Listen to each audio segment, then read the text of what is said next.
Dios le bendiga, hermanos. Le doy gracias al Señor por el privilegio que me da en esta mañana de compartir con ustedes.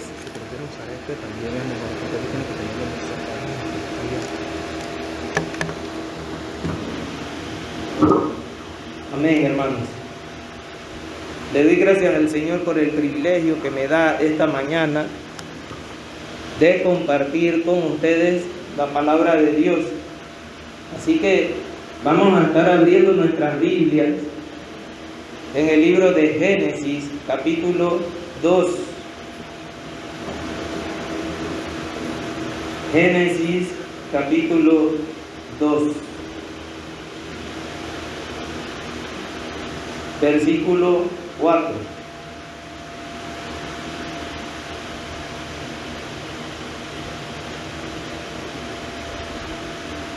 Amén. Puestos en pie, vamos a leer la palabra del Señor.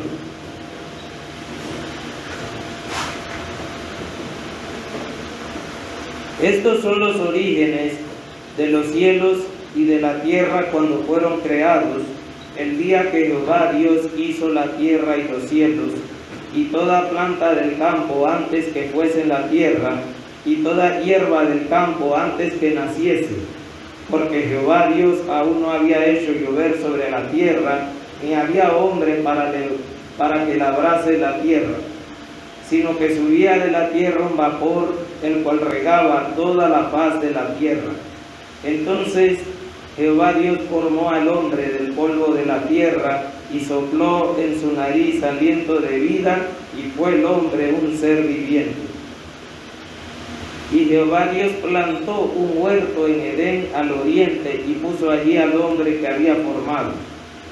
Y Jehová Dios hizo nacer de la tierra todo árbol delicioso a la vista, y bueno para comer, también el árbol de la vida en medio del huerto, y el árbol de la ciencia del bien y del mal.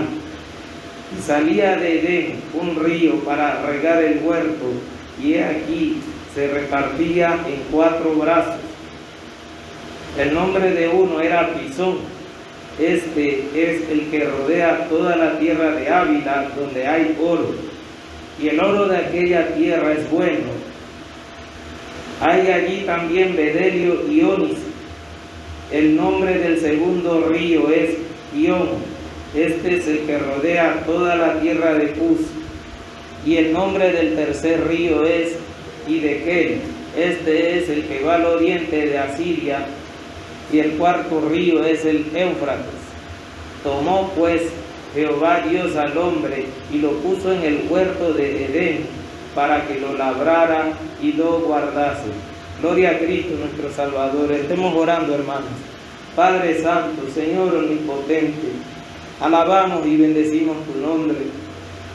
Venimos ante tu presencia, Señor, y te rogamos en esta mañana que seas tú hablándonos a través de tu palabra, conforme a tu voluntad, que tu palabra, que es viva y eficaz, hable a nuestras vidas, y que seamos exhortados, fortalecidos por tu palabra, corregidos, Señor, por medio de ella, para ser conformados a la imagen de tu Hijo.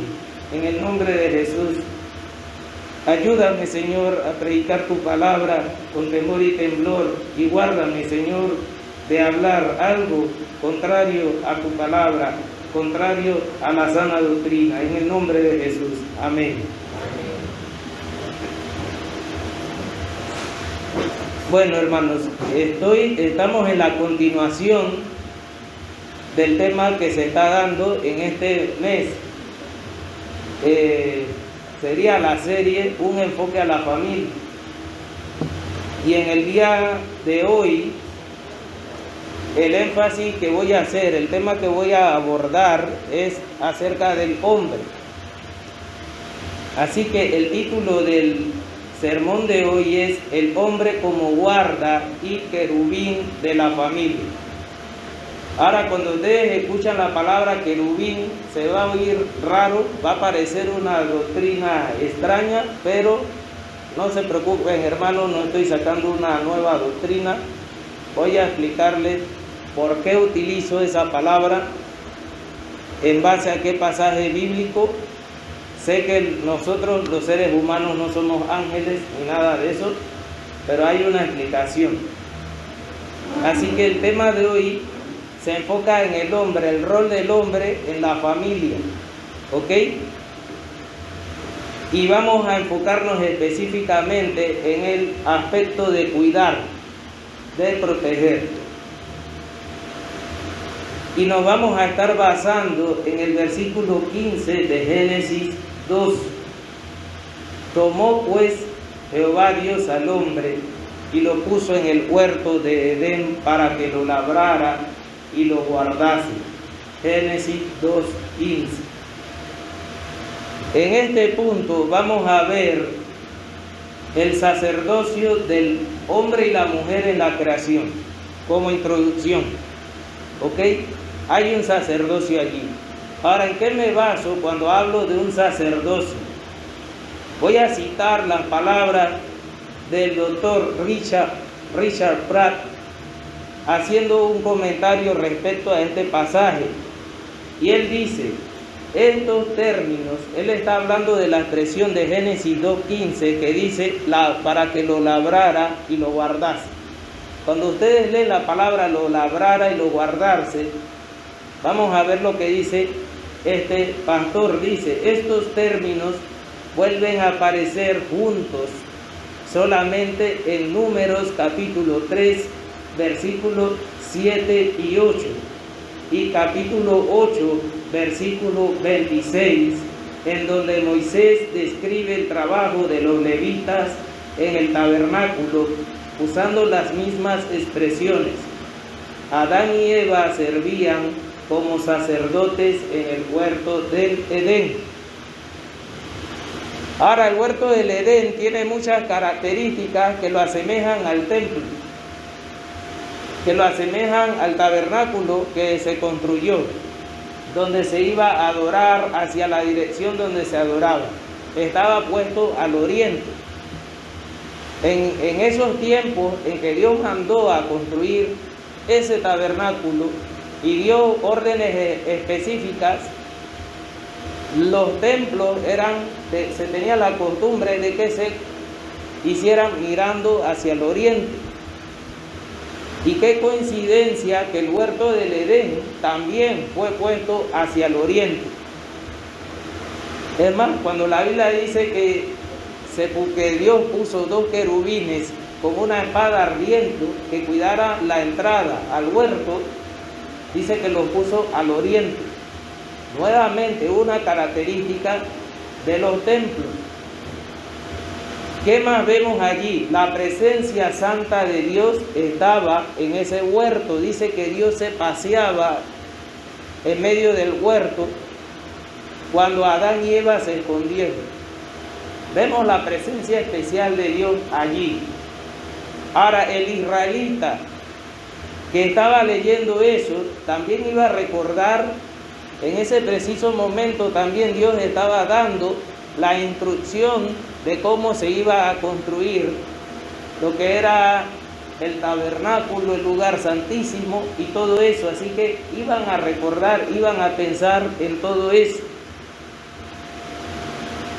Las palabras que vemos aquí de que Dios puso al hombre en el huerto para que lo labrara y lo guardase, esa combinación de palabras se repite nuevamente en los pasajes ya mencionados. Vamos a leerlo. Números capítulo 3, versículos 7 al 8. Dice, y se desempeñen en el cargo de él y el encargo de toda la congregación delante del tabernáculo de reunión para servir en el ministerio del tabernáculo. Y guarden todos los utensilios del tabernáculo de reunión y todo lo encargado a ellos por los hijos de Israel, y ministren en el servicio del tabernáculo. Ahora, cada vez que usted ve la palabra servir y ministerio, es la misma palabra hebrea que se utiliza en Génesis capítulo 2, versículo 15, donde dice labrará. ¿Qué indica? Esa palabra labrará es para referirse a todo trabajo en general. Y cuando leemos aquí en Números capítulo 3, versículos 7 y 8, se utiliza la palabra ministerio y servir. Y es la misma palabra y se refiere al trabajo en general. Cuando ustedes ven en el versículo 8 la palabra y guarden todos los utensilios del tabernáculo, va en concordancia con el versículo 15 del capítulo 2 de Génesis, que dice que Dios puso al hombre en el huerto para que lo guardase. Así que la misma combinación de palabras que se utilizaba para el ministerio sacerdotal o levítico fue utilizada para Adán y Eva. Vemos también una combinación de palabras parecida en Números capítulo 8, versículo 26. Servirán con sus hermanos en el tabernáculo de reunión. Y entonces ahí vemos la palabra servir, que ya sabemos que se refiere a esa palabra a cualquier trabajo en general, pero aquí explica qué tipo de trabajo iban a hacer. Iban a ministrar en la presencia de Dios, y utiliza otra palabra, una variante que dice para hacer la guardia, pero no servirán en el ministerio. Así harás con los levitas en cuanto a su ministerio. Número 8:26. Ahí está hablando de los levitas mayores de 50 años. ¿Ok? Que ya no iban a servir en las cosas internas, sino que iban a estar afuera cuidando. ¿Ok? Así que ellos guardaban y ministraban en el tabernáculo. Tenían un oficio sacerdotal. Ahora, nos parecía anteriormente, cuando leíamos Génesis 2:15, que labrar la tierra era un oficio sacerdotal. Usted se imagina, usted diría, voy a servir al Señor, sembrando trigo, cebada. Si usted trabajara en la construcción, usted pensaría, me voy a levantar temprano en la mañana para ministrar al Señor allá en la construcción. O digamos, usted es un agricultor, me voy a levantar temprano en la mañana a sembrar, a arar la tierra, sirviendo al Señor. Digamos que usted es un médico, me voy a levantar temprano en la mañana o iré en la noche, no importa la hora, a servir al Señor, ayudando a los enfermos. Ahora en este tiempo de COVID, estoy ministrando con mi trabajo para el Señor. Y así con cualquier otra labor. Ahora, como les he mencionado en algunos otros estudios, aquí en el libro de Génesis, nosotros vemos una característica. Desde el capítulo 1 hasta el capítulo 2 de la relación de Dios con su pueblo, en este caso Adán y Eva. Hay una característica de estos pasajes en la que Dios les da mandamientos, más de un mandamiento a Adán y Eva. La mayoría de las personas piensan que Génesis tiene un solo mandamiento: del árbol de la ciencia del bien y el mal no comerás. Pero entonces no se fijan que las bendiciones son mandamientos. Son mandamientos. Leemos la bendición donde dice en el versículo 28 del capítulo 1, y los bendijo Dios y les dijo: fructificad y multiplicaos, llenad la tierra y sojuzgadla, señoread en los peces del mar, en las aves de los cielos y en todas las bestias que se mueven sobre la tierra. ¿Qué tiene que ver esto con nosotros como seres humanos? Digamos que usted compró una camisa nuevecita y usted quiere saber si se puede planchar o no. Usted revisa ¿qué? La etiqueta. Y allí usted se va a dar cuenta si se puede planchar o no, si se puede lavar con cloros, dónde se hizo, ¿ok? O si usted compra algún producto que se tiene que armar, usted ve el manual de instrucciones de cómo se arma, ¿verdad? En el caso del hombre, ¿dónde está la etiqueta del ser humano? El propósito por el cual Dios lo creó. Vamos al libro de Génesis. Allí dice que Dios lo creó y le dijo su propósito. Sabemos que el hombre fue creado para la gloria de Dios, pero ¿cómo va a glorificar a Dios? Una palabra que decía, recuerdo hace tiempo, escuchaba nuevamente cito al pastor Richard Pratt, y él decía, cuando alguien le pregunta a usted cuál es su propósito en la vida, o a qué se dedica, imagínese que usted contesta, bueno, yo soy fructífero, voy a multiplicarme y llenar la tierra y voy a ejercer dominio. El que escuche eso va a decir, él está loco. Pero esa cosa a la que pensamos que es una locura es el propósito por el cual Dios creó al hombre, para que se multiplique, para que ejerza dominio y señoree. El hombre cuando fue creado dice que a imagen de Dios lo creó, y a veces vemos discusiones sobre qué significa a imagen de Dios lo creó, y hay muchas conjeturas. Pero hay una regla de interpretación que dice que la Biblia se interpreta a sí misma. Y cuando yo leo esta bendición de Dios, y leo por ejemplo el versículo 26 del capítulo 1 de Génesis, ahí explica, allí mismo el versículo explica aquello de la imagen de Dios.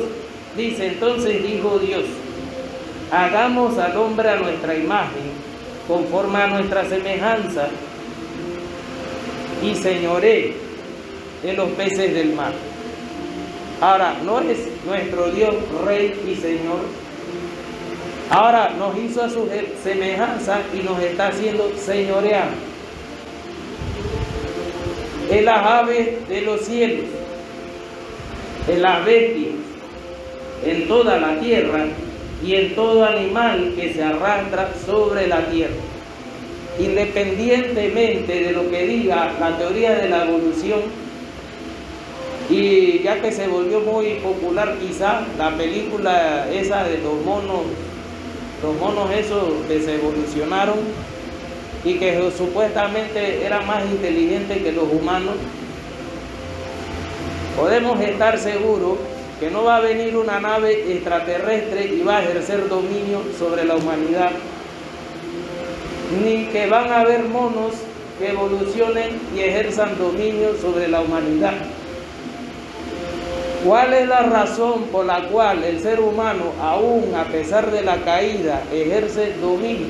Porque ese dominio se lo dio Dios. Somos imagen y semejanza de Dios. Nuestra dignidad no es porque fuimos hechos de oro ni de plata. No es por el color de piel ni la raza. No es por el estatus económico, sino que el hombre fue hecho a imagen de Dios, tanto hombre como mujer. Y bueno, hermanos, esta parte es solamente la introducción. Ahora vamos a enfocarnos específicamente en el punto del hombre. el hombre como sacerdote de la familia. Estamos en el mes de la familia. Yo hubiera podido mencionar el hombre ejerciendo su sacerdocio allí en su trabajo, el hombre ejerciendo su sacerdocio allá en la obra misionera. Pero no, vamos a ver hoy el sacerdocio del hombre en su familia. Ok, basados en Génesis 2:15. El hombre como sacerdote en la familia tiene un sacerdocio en el que sirva al Señor como honrando a sus padres. El hombre debe honrar a sus padres. Éxodo 20:12. El quinto mandamiento: honra a tu padre y a tu madre. Ahora, vamos a ver con más detalle otros versículos. Mateo 15, del 3 al 6, y primera de Timoteo 5 al 8, nos habla de ese punto que quiero tocar. Pero voy a citarle otros versículos que de repente le interesará revisar con más tiempo para meditar en eso. El hombre debe honrar a sus padres. Éxodo 20:12. Debe sostenerlos. Para ese trabajo de sostenerlos es que voy a enfocarme en el versículo, en Mateo 15, del 3 al 6, y primera de Timoteo 5 al 8. 5, versículo 8. Y tercero, otro aspecto que debo mencionar es que el hombre debe buscar alegrar a sus padres. Proverbios capítulo 17, 21 y 22. Dice la Biblia: el que engendra al insensato, para su tristeza lo engendra. ¿Es usted un siervo de Dios, pero le está causando tristeza, es motivo de dolor a sus padres? ¿Es usted el que le causa desaliento a su madre o a su padre? ¿Qué clase de sacerdocio está ejerciendo usted? Así como hay una bendición por honrar a padre y madre, también hay una maldición. A veces la persona se le olvida las maldiciones. La Biblia dice: honra a tu padre y a tu madre, porque esto es justo. Somos justos. Si eres justo, vas a honrar a tu padre y a tu madre, vas a buscar la alegría de tu padre y de tu madre, vas a buscar alegrarlos, vas a desear su bienestar. ¿Qué más vemos aquí? Dice Proverbios 21: y el padre del necio no se alegrará si cada vez que tu padre o tu madre te mira, tienes que pensar en las cosas malas que estás haciendo. Siente dolor en su corazón porque eres rebelde, contestón e irrespetuoso. Estamos en una situación triste. Una de las características de los hombres malvados de los últimos tiempos es que serían desobedientes a los padres. ¿Y qué le ordenaba Pablo a Timoteo? Apártate de los tales. Nos parece un pecado grave, blasfemia y herejías terribles. Hablamos mal de la doctrina de la prosperidad, porque se alaba más al dinero que a Dios. Pero nos hemos puesto a pensar de la gravedad del pecado de deshonrar a los padres. Y fíjese que ahí no dice niños, bebés. Estamos hablando del hombre. Y ahora vamos a ver cómo se aplica al hombre hecho y derecho, adulto, casado o soltero, no importa. el hecho de honrar a su padre y a su madre. Mateo, capítulo 15, versículo 3. Hay una responsabilidad que Dios ha dado al hombre para con su padre. Digamos que los jóvenes de esta iglesia quieren servir al Señor. Yo quiero servir al Señor en algún ministerio. Debe empezar sirviendo a sus padres. Allí es donde debe empezar.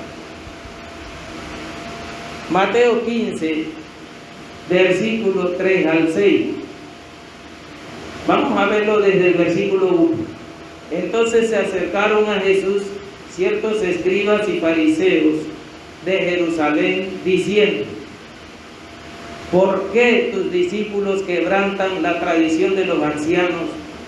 Porque no se lavan las manos cuando comen pan.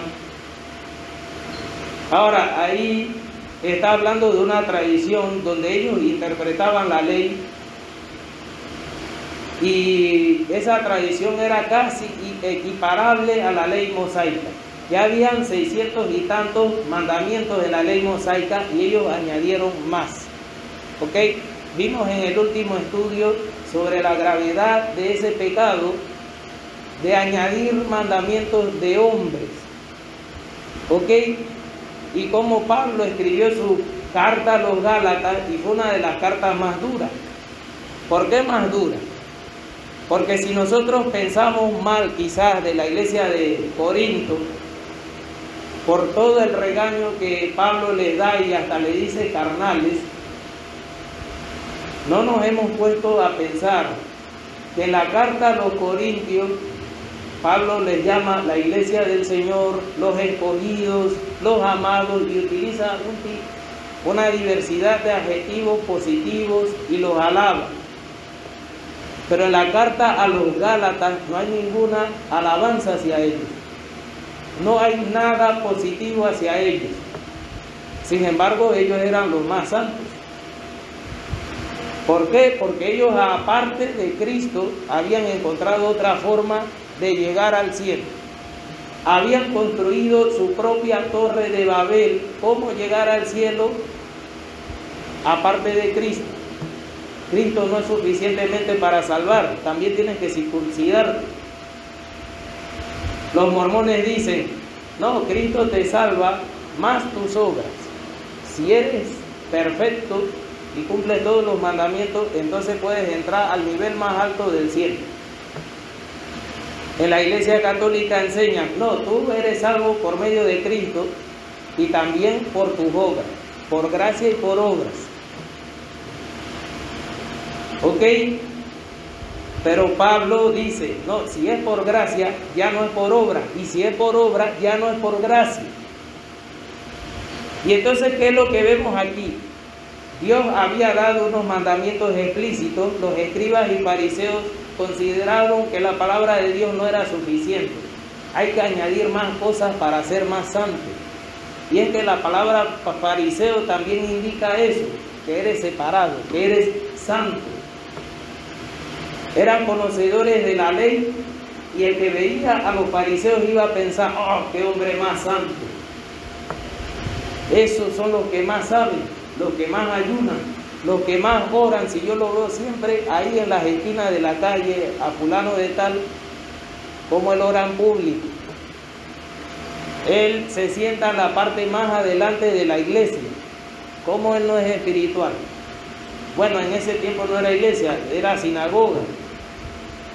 Así que era algo notable y ellos buscaban que se notara. Voy a dar una limosna. Tiene que sonar por la radio, por la televisión, que fulano de tal dio tanto a los pobres. La iglesia, digamos, el templo bautista de Colón va a ayunar. Hay que poner un anuncio para que todos los vecinos se enteren que va a haber un ayuno de la iglesia bautista. Todos tienen que enterarse. Pero fíjense aquí, ellos tenían su tradición y le preguntan, cuestionan al maestro diciéndole: ¿Por qué tus discípulos quebrantan la tradición? Porque ellos no se lavan las manos, eso es parte de la tradición. Respondiendo él, Jesús les respondió y les dijo: ¿por qué también vosotros quebrantáis el mandamiento de Dios por vuestra tradición? Porque Dios mandó diciendo: honra a tu padre y a tu madre, y el que maldiga al padre o a la madre muera irremisiblemente. Ahora, para aquellos que dicen que el Dios del Antiguo Testamento era puro odio y el de nuevo es amor, amor, amor, no ha leído ni el libro de Apocalipsis ni tampoco este pasaje. Cuando a Jesús citar este pasaje, el Santo de los Santos, aquel lleno de gracia y de misericordia, está citando el Antiguo Testamento y él cree en la inspiración divina del Antiguo Testamento. Él no tiene ningún problema con que el que maldiga a padre y madre merezca la muerte. Ese es el Jesús de la Biblia. Ahora, si usted no lo cree, vamos a leerlo nuevamente. Vamos a leerlo nuevamente. Ok, se me pasó. Mateo 15.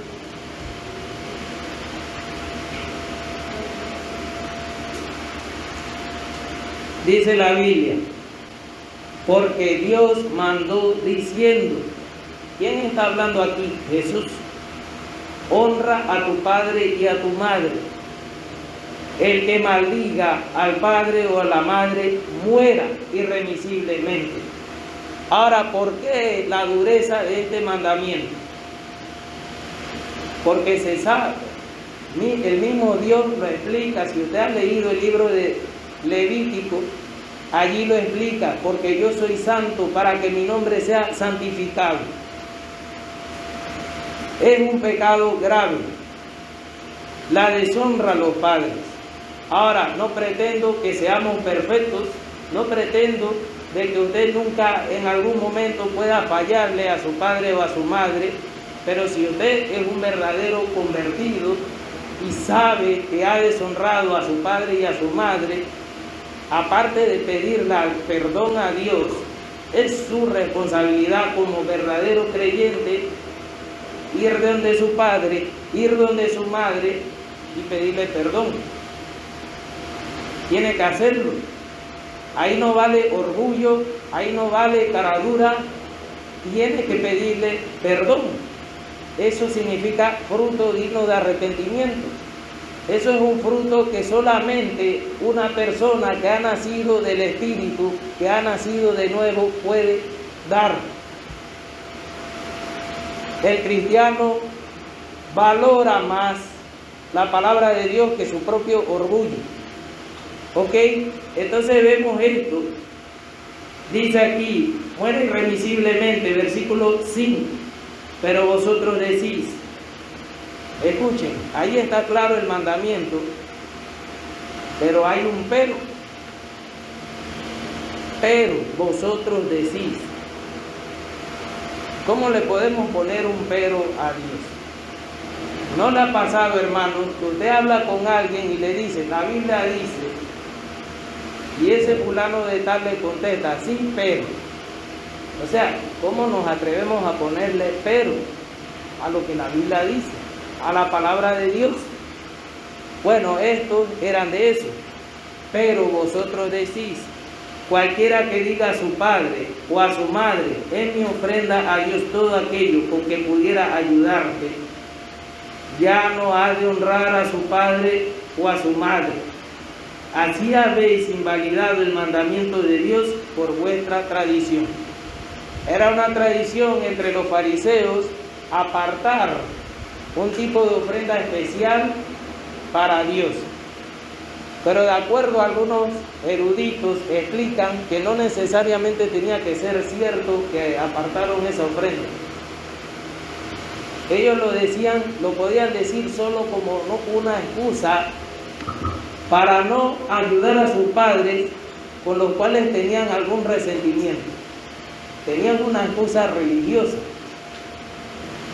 Ustedes no han notado que muchas veces las personas, por ejemplo, los que han pecado de infidelidad,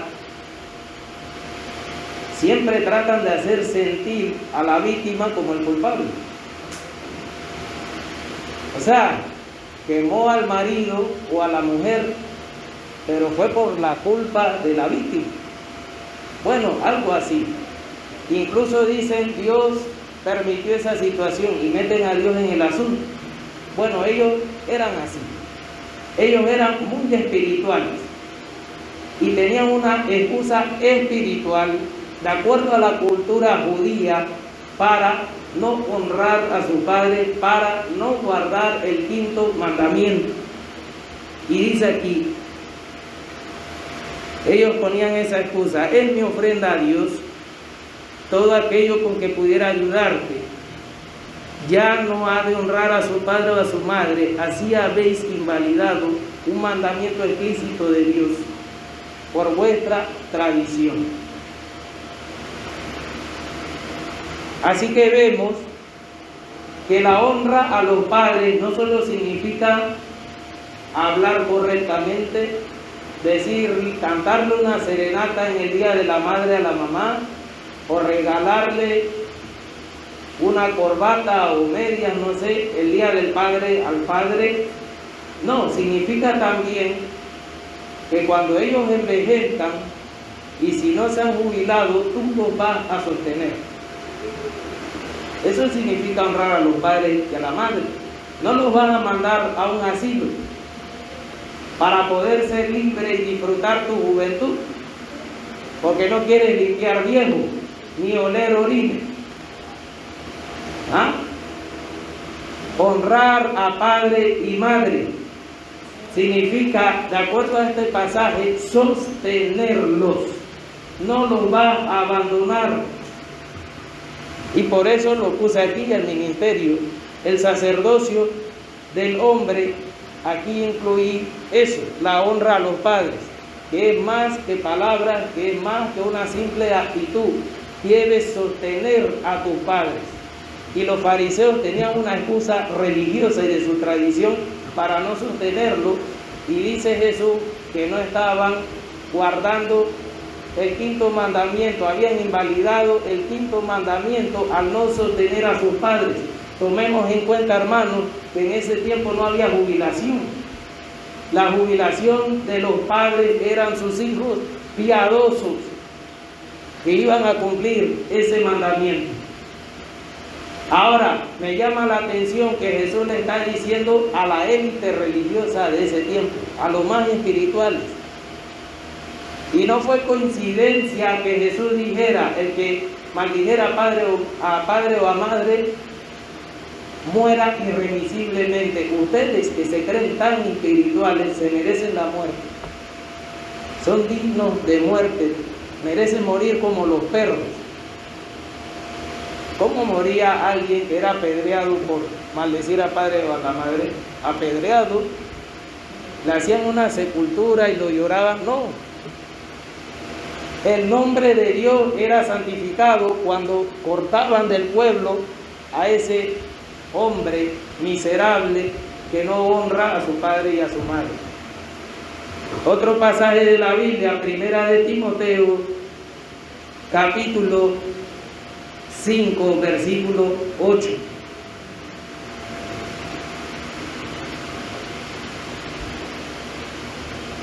Primera de Timoteo, capítulo 5, versículo 8. Es la carta del apóstol Pablo a Timoteo. Cuando él, si ustedes recuerdan, el propósito de esta carta era que él supiera cómo conducirse en la casa de Dios, columna y baluarte de la verdad. Ese es el propósito de primera de Timoteo. Él estaba ejerciendo un ministerio como obispo, como anciano, en una iglesia, y fíjense lo que le explica aquí el apóstol Pablo. Porque si alguno no provee para los suyos, mayormente para los de su casa, ha negado la fe y es peor que un incrédulo. Ahora, nosotros cuando leemos ese pasaje, quizás en otro tiempo, cuando yo leía ese pasaje, pensaba en un hombre que no trabajaba y no le daba comida a los hijos. Y puede aplicarse, pero si miramos el contexto, vamos a mirar si de verdad está hablando de un hombre que no quiere trabajar y mantener a sus hijos y a su esposa. Versículo 3, vamos a leerlo desde el versículo 3. Honra a las viudas que en verdad lo son. Ahora, ¿qué es una viuda? En ese tiempo, una mujer a la cual se le había muerto el marido, y el marido en ese tiempo era el que sostenía a la esposa y a los hijos si estaban pequeños.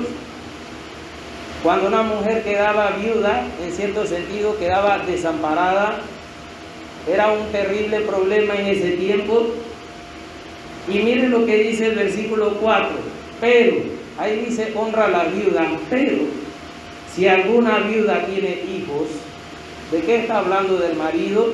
La viuda no tiene marido. Si alguna viuda tiene hijos o nietos, ok, cuando dice honra a tu padre y a tu madre, eso incluye a los abuelos, ok.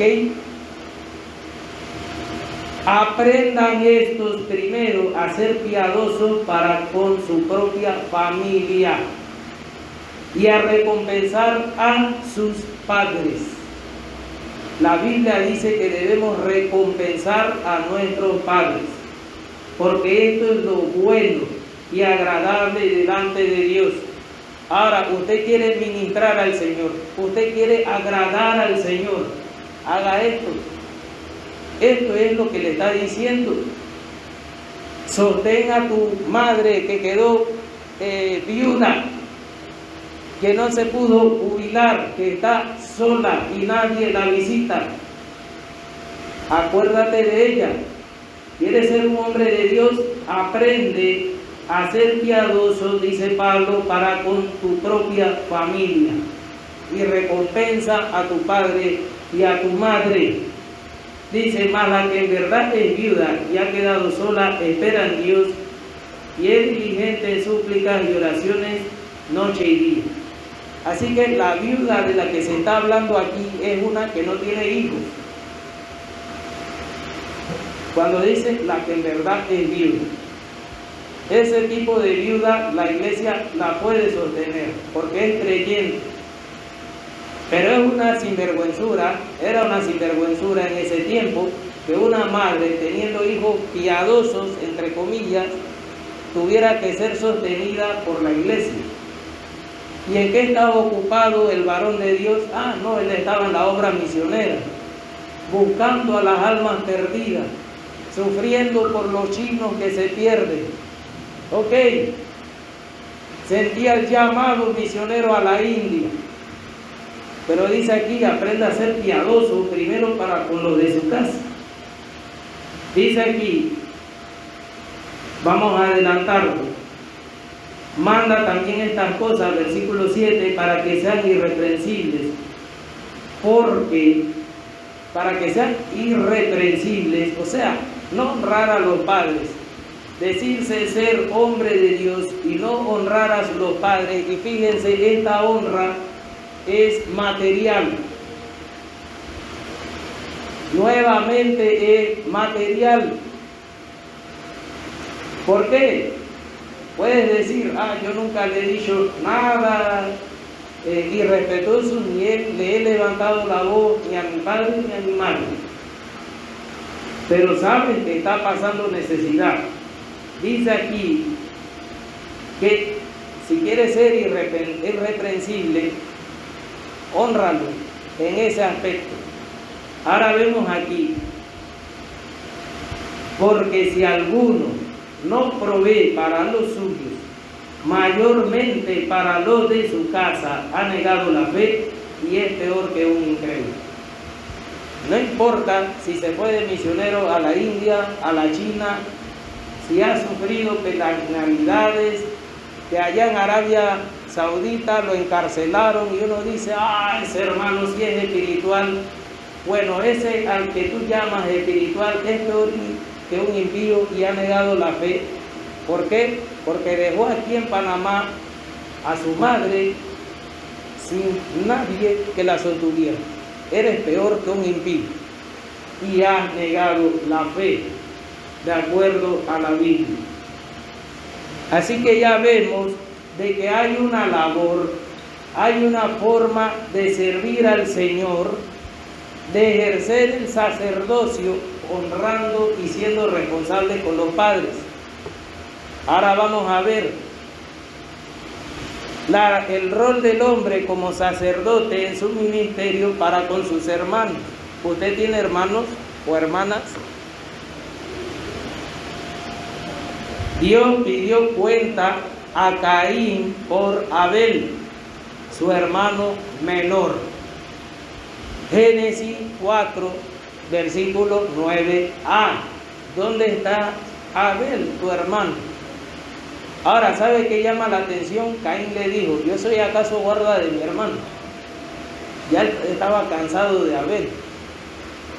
Ahora resulta que yo soy el guardaespaldas de él. ¿Qué se cree Abel? ¿Qué él es Abel? ¿Verdad? Pero esa forma de pensar es de alguien que es del diablo, porque no puede amar a su hermano. No estamos hablando de los hermanos en Cristo, no estamos hablando de esa relación, hermano, porque es de la fe, puesto que mis hermanos son mundanos, allá ellos. No, Dios le pidió cuenta a Caín por su hermano de sangre. Y ya vimos cuál fue la respuesta de Caín, que era del diablo. ¿Ok? Él no podía amar a su hermano de sangre. Y dice la Biblia, otro ejemplo, ese era un ejemplo malo, un ejemplo positivo. Caín era un hermano mayor, ¿no?, que asesinó a su hermano. Y la Biblia también habla de que aquel que odia a su hermano es culpable de homicidio. No es de Dios. Ahora fíjese, José era el menor de sus hermanos y cuando tenía como 17 años, la Biblia cuenta que él trabajaba con sus hermanos, él trabajaba con los hermanos e informaba a Jacob la mala fama de ellos. ¿Qué significa amar a mis hermanos? Que les voy a tapar sus cosas que hacen mal. José era un sapo, era un batracio, informándole todo me cae mal ese José. Eso es lo que podían decir los hermanos de José. Pero hermanos, si Dios le preguntó a Caín por su hermano al que asesinó, eso implica que hay una responsabilidad, hay un deber para nuestros más cercanos. La Biblia dice que nosotros como hombres debemos ser piadosos primero para los de nuestra propia casa. Y eso implica también los hermanos. ¿Ok? Y entonces Génesis 37:2 habla de ese asunto. ¿Ok? ¿Qué ganaba con que se enterara Jacob de lo que estaban haciendo sus hermanos? Ahora supongamos que yo sé que uno de mis hermanos se fue a un lugar indebido,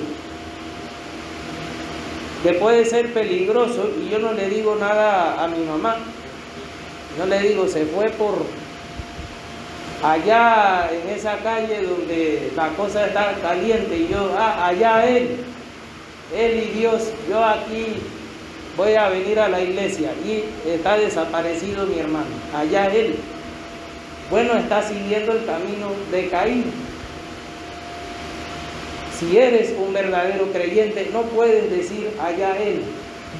¿Qué vas a responder cuando Dios te pregunte dónde está tu hermano? ¿Vas a responder lo mismo que Caín? ¿Soy acaso yo guarda de mi hermano? Vemos ¿Cómo, de qué otra forma servimos al Señor como hombres? En el servicio a Dios para con la esposa. Dice la Biblia, eso lo vemos en Efesios capítulo 5, versículos 25 al 29, que le manda a los hombres casados a amar a la esposa como Cristo amó a su iglesia. Como Cristo amó a su iglesia. Si nos hacemos esa pregunta, podríamos contestarla rápido. Yo sé cómo Cristo amó a la iglesia, al punto de dar su vida. Claro, si me muero, ya no la tengo que soportar. Morí y ya, allá ella si se queda con la casa, pero descansé. Descansé, ya no voy a escuchar, si es gritona, no voy a escuchar gritos, no voy a soportar la menopausia, ni nada de eso. Pero hermanos, vamos a ver un poquito, vamos a examinar ese pasaje de Efesios 25. Efesios 25. Recuerden, como les decía, cuando nosotros vimos Génesis 2:15, nosotros veíamos, bueno, Dios puso a Adán y Eva en el huerto. Puso a Adán, dice, puso al hombre en el huerto de Edén para que lo labrara y lo guardara. Pero no lo veíamos como un sacerdote haciendo esas cosas. No pensábamos en Adán como sirviendo al Señor porque hacía esas cosas. Ok, pero fíjense bien, ¿quién está mandando a honrar a los padres? El Dios. Si yo hago lo que Dios me pide, lo estoy sirviendo. Soy siervo de la justicia porque ya no soy esclavo del pecado, ahora sirvo a Cristo. Ahora con mucha razón puedo decir que soy esclavo de Cristo y que Jesucristo es mi Señor y Salvador. Que cuando digo Señor, eso implica que es mi amo, mi rey, mi dueño, aquel que me compró con su sangre. Por eso le debo obediencia, ¿verdad? No solo en las cosas espirituales, voy a orar todo el día, pero no honras a tu padre y a tu madre. Dices, allá con mi hermano, y si la cosa no quiere ir a la iglesia, allá ella, pues yo voy solo. Y el pastor le pregunta, ¿y dónde está fulana de tal? Se quedó en la... Yo no sé ella, yo y Dios. Ahí se aplica también Timoteo. Aprendan a ser piadosos primero para los de su casa. Esos padres que llegan a los estudios y los hijos están allá jugando con los mundanos. Aprende a ser piadoso para los de tu casa. Están en los estudios y le dan el celular al hijo para que se entretenga allí y no le enseñan a prestar atención al sermón. Para que ellos elijan. Cuando sean grandes ellos elegirán si son cristianos o no. Pero después viene el Ministerio de Educación, Dios no lo quiera, y dice, no, también tienen que dejarlos que elijan si quieren ser hombre o mujer. Y dice, con mis hijos no se metan. Pero el diablo se está metiendo en tu casa hace tiempo, está sentado cenando, y tú dices, no, que ellos elijan cuando sean grandes si se quiere ir al infierno por toda la eternidad o quieren ir al cielo. Excepto, no los voy a permitir elegir ser homosexuales. Pero sí pueden ser unos impíos, carnales, irse al infierno y a mí no me importa. Ellos pueden elegir el infierno y yo no los voy a estorbar. Tal como hizo Elí. Elí no estorbaba a sus hijos. ¿Y sabe qué? Vino juicio de Dios no solo contra Elí, no solo contra sus hijos, que estaban pecando contra Dios en el sacerdocio, que es lo que estamos hablando, el hombre como sacerdote, Elí, no.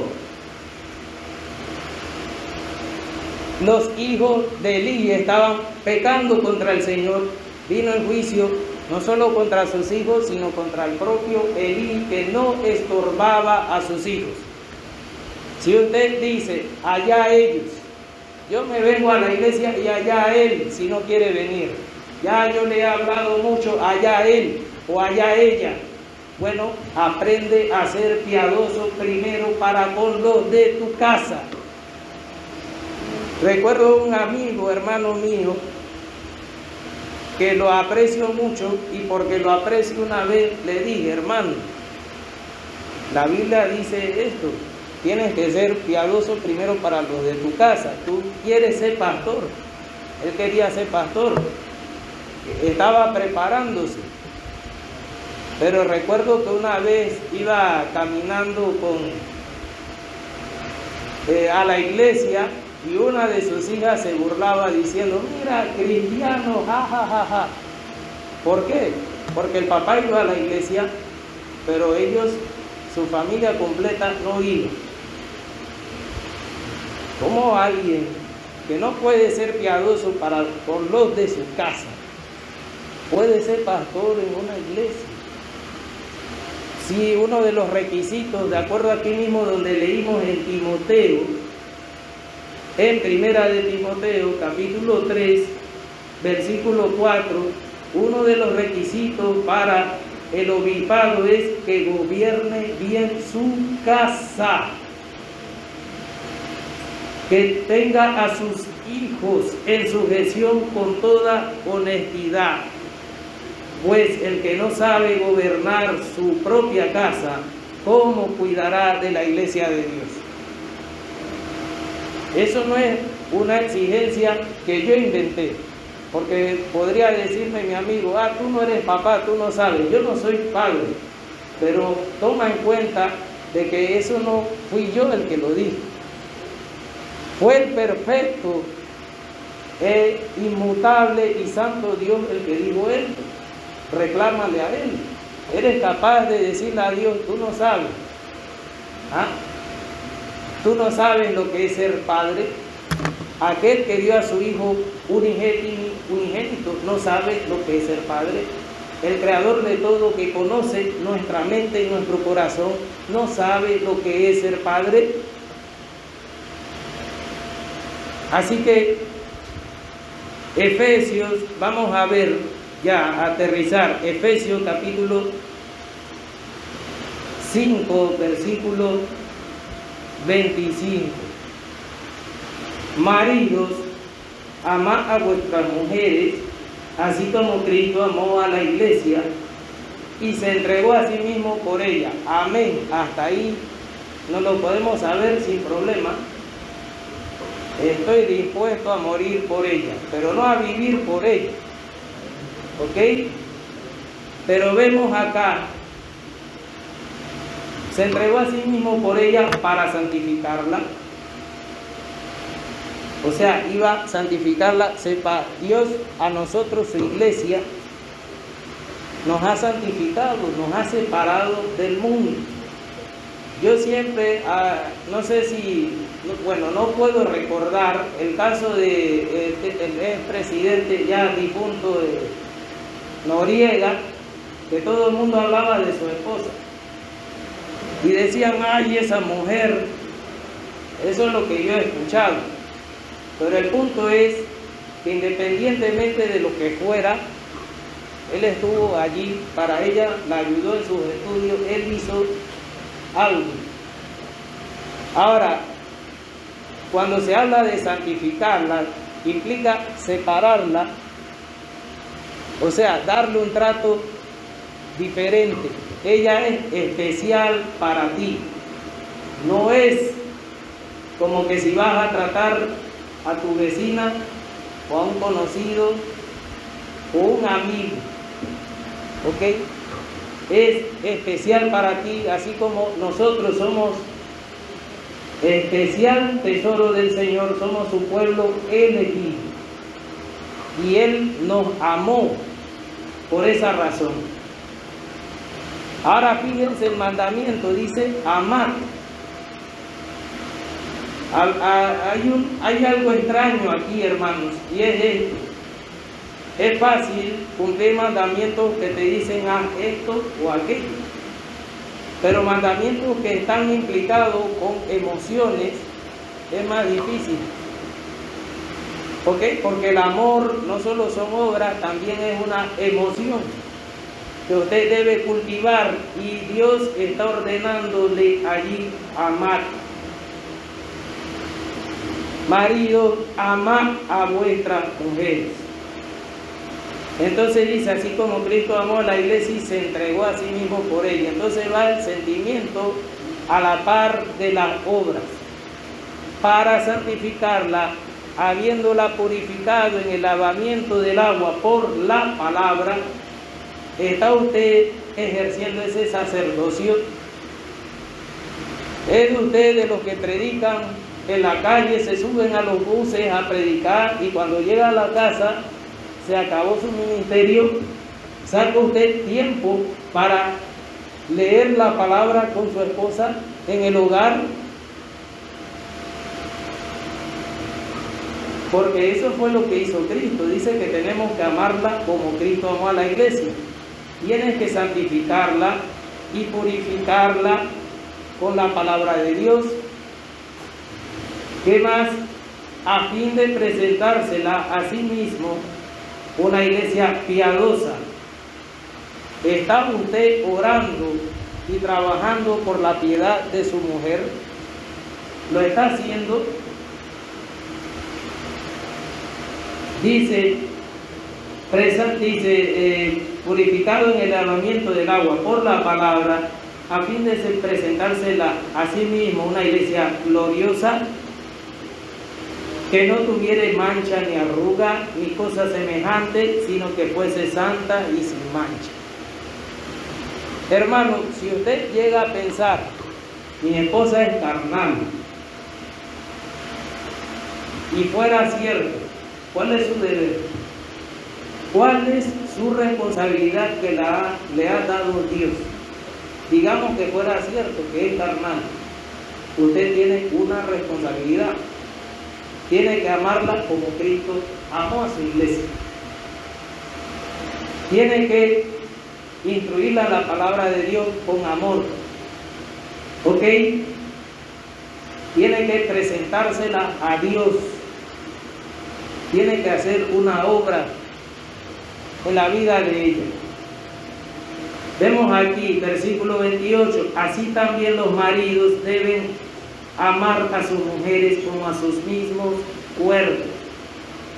El que ama a su mujer, a sí mismo se ama. Ahora fíjense, primero explicó cómo se ama a la mujer, así como Cristo amó a la iglesia. Pero hay un segundo ejemplo: amar a su mujer como amo a mi mismo cuerpo. Ahora, ¿cómo yo amo a mi propio cuerpo? Versículo 29. Porque nadie aborreció jamás a su propia carne. Hermano, aunque en estos tiempos hay excepciones, ¿no? Hay gente que se suicida o se destruye en el alcohol y las drogas. Pero aquí estamos hablando de un hombre piadoso, ¿ok? Un hombre piadoso que se ama a sí mismo, o sea, no va a autodestruirse. Así como usted se cuida, usted desayunó hoy y se vistió, vino vestido, no desnudo, a la iglesia. Se vistió, se puso un perfume, hizo lo que hizo. Dice aquí, así como te amas de esa manera, debes de amar a tu esposa. Te alimentaste, te vestiste, te perfumaste, te miraste al espejo quizás antes de salir para ver si estabas despeinado. Bueno, así como te amas a ti mismo, te importa tu imagen, te importa sostenerte, también de esa forma debes de amar a tu esposa. Dice, porque nadie aborreció jamás a su propia carne. Si están pensando en dar su vida por ella para librarse ya de ella, entonces no está amándola como Dios manda a que la ame. Dice, si nadie aborreció jamás a su propia carne, sino que la sustenta y la cuida. Ahora fíjense en esta palabra, y la cuida. ¿Cuál era la palabra que nosotros leímos en Génesis capítulo 2, versículo 15, respecto al sacerdocio de Adán y Eva? Dice que Dios lo puso en el huerto del Edén para que lo labrara y lo guardase. De acuerdo a este pasaje de la Biblia, usted tiene que guardar otra cosa más. A su esposa, Dios le está mandando a que cuide a su esposa, a que sustente a su esposa, a que vele por su santificación, por su formación en la palabra. Es un mandamiento de Dios, que cuando usted cumple con ese mandamiento de Dios, está ejerciendo el sacerdocio en su matrimonio. Dice, sino que la cuida como también Cristo a la iglesia. Amén. Si somos cristianos, por ejemplo, yo recuerdo cómo era hace 10 o 15 años atrás y me agarro la cabeza con las torpezas, las estupideces que cometí cuando era más joven, interpretando pasajes de la Biblia como no se debía, diciendo cosas que no eran de la Biblia por ignorancia. Y la misericordia de Dios fue fiel para conmigo. Dice que aquel que comenzó la buena obra será fiel en perfeccionarla, en terminarla hasta el día de Jesucristo.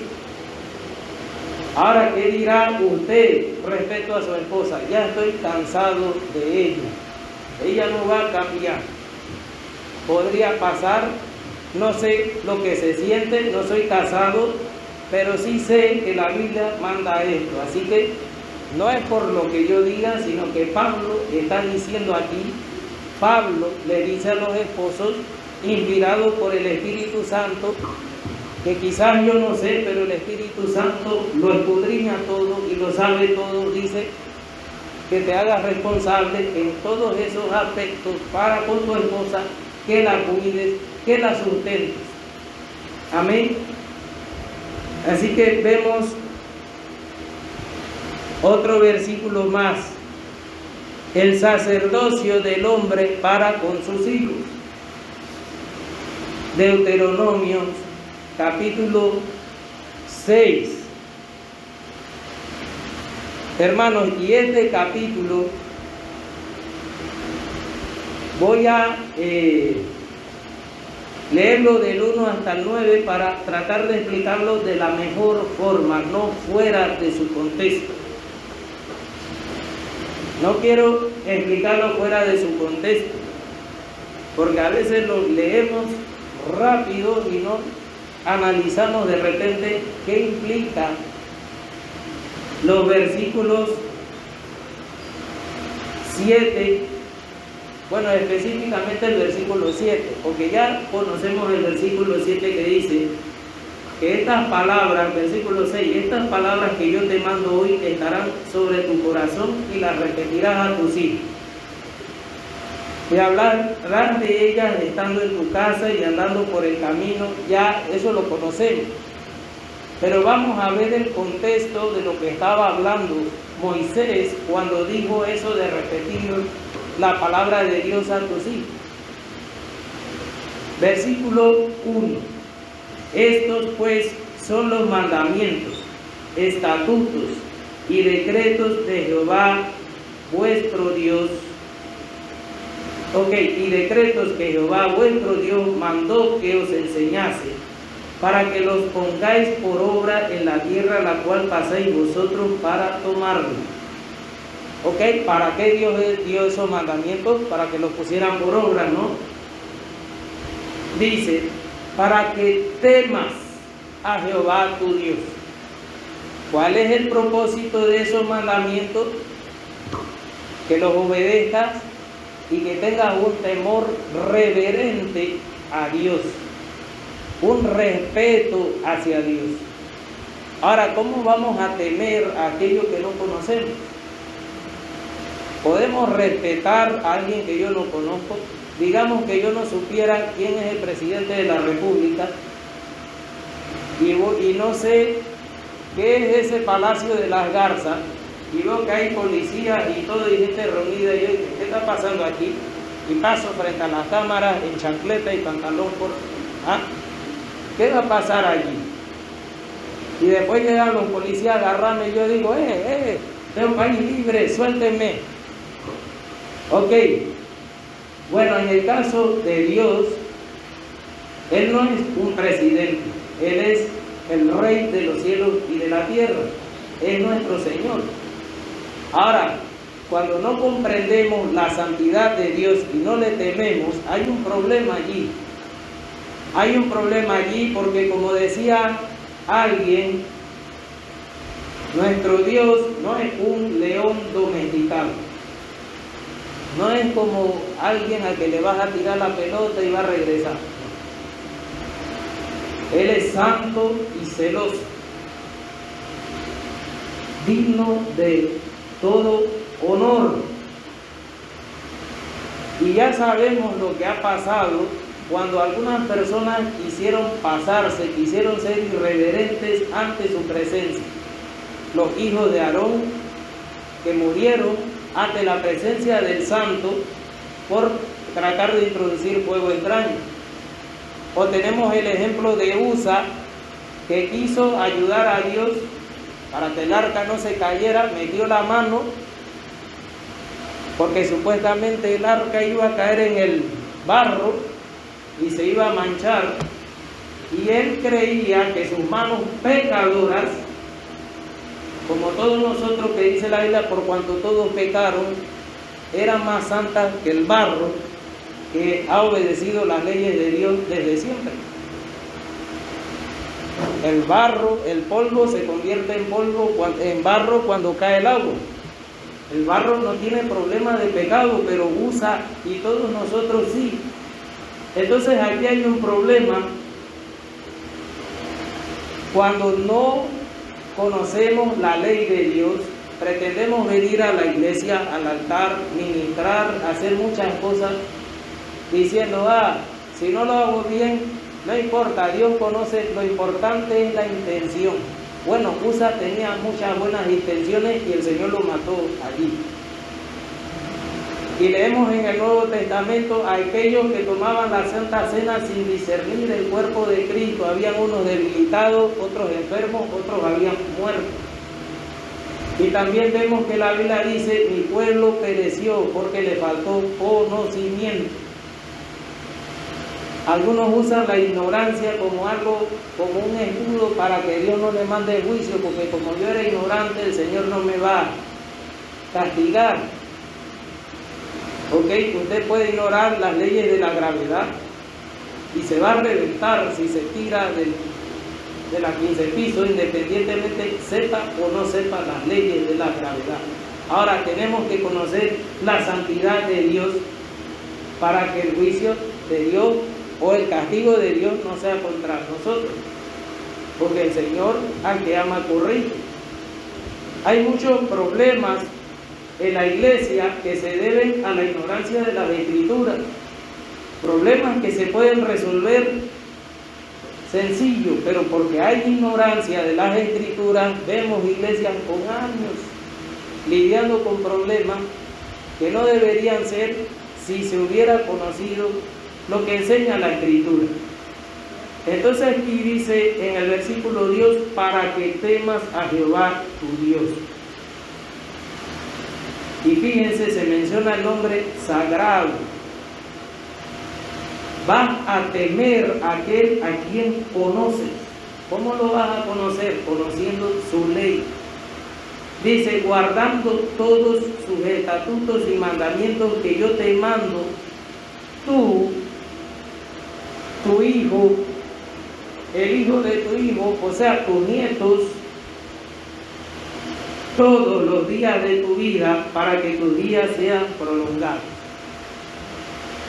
Todos los días de tu vida para que tus días sean prolongados. Así que eso de, yo y Dios, ¿y qué importa mi hijo? Eso no es lo que Dios está ordenando. Aquí dice que Dios te dio los mandamientos, no para que lo cumplieras tú solo y allá mis hijos. No, para que lo cumplas tú, tus hijos y los hijos de tus hijos. Cuando usted lee la Biblia, debe orar no solo por usted mismo, para que esa palabra haga efecto en usted. Usted debería orar siempre por sus hijos y sus futuros nietos, si no tiene nietos. Debería orar por ellos. Debería orar por sus hijos para que sean buenos padres y creen a sus futuros nietos en el temor de Dios. Cuando usted conoce la Biblia y está adquiriendo todo ese conocimiento, no es para que muera con usted. Aquí hay una orden de Dios para que le temas tú a Él, y también no solo tú guardes los mandamientos, sino también tus hijos y los hijos de tus hijos. Deberíamos tomar en serio este mandamiento, porque va en el contexto del temor de Dios. Puesto que temo a Dios, quiero servir, quiero también que mis hijos le teman y le conozcan. No deseo que perezcan por su falta de conocimiento. Ahora, los hijos de Aarón no pecaron por falta de conocimiento, pero no fue la culpa de Aarón. ¿Ok? En el caso del sacerdote Elí, sí, Dios le dijo, tú no los has estorbado. Ahora, si usted tuviera que dar cuenta a Dios hoy, podría estar seguro usted de que ha estorbado a sus hijos cuando están haciendo lo malo. Podría decirle a Dios, sí, Señor, los he estorbado, he hecho todo lo que he podido. Y miren esto aquí, tú, tu hijo y el hijo de tu hijo, todos los días de tu vida, para que tus días sean prolongados. Oye, pues, oh Israel, y cuida de ponerlos por obra, para que te vaya bien en la tierra que fluye leche y miel, y os multipliquéis, como te ha dicho Jehová, el Dios de tus padres. Oye, miren esta palabra, cuida de ponerlos por obra. Ahora, ¿qué leímos en Génesis 2:15? Para que guardaran el huerto. Ahora, el huerto del que estamos hablando aquí, que debemos cuidar, son los hijos. Tus hijos y los hijos de tus hijos. Los estás cuidando. Recuerda que te los dio el Señor. ¿Sabes que le darás cuenta a Dios por ellos? ¿O contestan como Caín? Allá ellos elijan cuando sean grandes. Dice aquí, oye Israel, Jehová nuestro Dios, Jehová uno es. El pueblo de Israel vivía en medio, rodeado de pueblos politeístas, que adoraban distintas deidades. Ahora, ¿cómo ellos iban a aprender quién era Dios? Visitando a sus amigos mundanos. ¿Creen ustedes que sus hijos van a aprender la ley de Dios por osmosis? Que ellos nacieron ya conociendo todo. Hermanos, es mentira eso de los niños que nacen cristianos. Eso es una gran mentira. Lo que sí es verdad es que todos nacemos pecadores, dignos de la muerte, dignos del infierno. Si usted espera que sus hijos obedezcan felizmente, voluntariamente, que deseen ir a la iglesia, ya empezamos mal. Debe esperar lo contrario y debe orar a Dios para que el corazón de ellos se rinda a Cristo, porque es Dios el que salva. Pero debe de salida saber de que es una labor dura. ¿Por qué? Porque está lidiando con corazones que usted no puede cambiar. Ahora usted tiene una responsabilidad y un ministerio que es difícil, pero no puede decir, esto es muy difícil, se lo dejaré a mi esposa. No puede decir eso, no debe hacerlo, puede hacerlo, pero igual Dios le va a pedir cuenta a usted. como cabeza del hogar, le va a pedir cuenta a usted, le va a preguntar a fulano de tal. Y estos mandamientos, aquí el Señor te está diciendo para que lo cumplan tú, tus hijos y los hijos de tus hijos. ¿Y qué dice aquí? Jehová nuestro Dios uno es. ¿Quién le va a enseñar eso? La deidad de Dios. ¿Quién es Dios? ¿Cuán santo es Dios? Los padres piadosos. Desde pequeños debes inculcarle eso, a temer a Dios, que cuando llegan a la iglesia no pueden estar corriendo por ahí como que si estuvieran en su casa. Llévalos afuera porque son inquietos y tampoco vamos a patrocinar el abuso de los niños. Sentar a un niño menor allí que se quede quieto por 1 o 2 horas, eso es abuso infantil. Ok, pero por lo menos debe comprender el niño de que cuando se está haciendo la reunión con la iglesia es un momento sagrado, es un momento solemne. ¿Y quién se lo enseña? ¿El pastor? ¿La maestra de escuela dominical? No, tú. Dios te manda a ti como padre que hagas ese trabajo. Tú le vas a enseñar a tus hijos y a tus nietos que Jehová Dios es uno. Y fíjese aquí cuántas veces se repite la palabra Jehová Dios. El único Dios verdadero, el gran yo soy.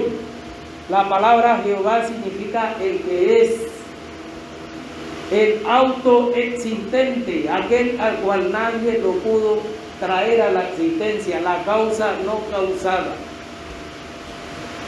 Y mientras usted no le enseña quién es Dios, la escuela no pierde el tiempo en enseñarle la evolución, en enseñarle que somos polvo de estrellas, en enseñarle que venimos de una célula, aunque científicamente no lo han podido comprobar, pero usted dice, no, esa es la ciencia.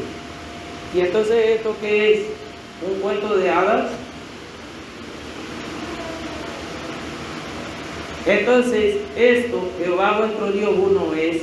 Miren cómo Dios enfatiza, oye Israel, Jehová nuestro Dios uno es. El Señor nos está diciendo, oye, pueblo mío, Jehová nuestro Dios, Jehová uno es, y amarás a Jehová tu Dios de todo tu corazón, de toda tu alma y con toda tu fuerza. Cuando dice de todo tu corazón, implica que tu mente está abarrotada, inundada de Dios. Y dice la Biblia que de la abundancia del corazón habla la boca. No es que te van a obligar, bueno, ahora el pastor o el hermano Adrián dice que hay que enseñar, voy a sacar tiempo. No, ese es tu deleite. Y por eso no puede pasar un día sin que hables de Él con tus hijos. ¿Por qué? Porque amas a Dios. Tu mente, tu corazón está llena de Dios, está lleno de Dios. Y entonces puedes cumplir este mandamiento, dice, amarás al Señor con toda tu mente, con todo tu corazón y con todas tus fuerzas. Y, o sea, no termina ahí dice, y estas palabras que yo te mando hoy estarán en tu corazón. Significa que si de verdad amamos a Dios así, estas palabras estarán en nuestro corazón, es decir, estarán en nuestra mente. Y la repetiremos ¿a quién? A nuestros hijos. Y hablaremos de ella estando en la casa, andando por el camino, al acostarte y cuando te levantes. O sea, esta acción es el resultado del amor por Dios en el corazón de un padre que ha sido salvado, que ama a Dios, y es su deseo como hombre de Dios, como hombre piadoso, que sus hijos y los hijos de sus hijos conozcan al único Dios verdadero, al único y sabio Dios.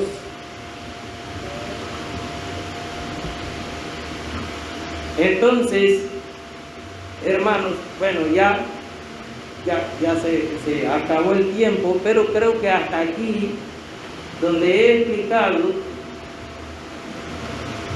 creo que ya, hasta aquí donde he explicado, ya hemos dado puede terminar la enseñanza, ¿no? Entonces, hermanos, ¿cuál es el énfasis que estoy dando aquí? ¿Ok? Ya hemos visto el rol del hombre como sacerdote, en su sacerdocio para con sus padres, en su ministerio para con sus hermanos de sangre, en su servicio a Dios para con su esposa y en su sacerdocio para con sus hijos. ¿Ok?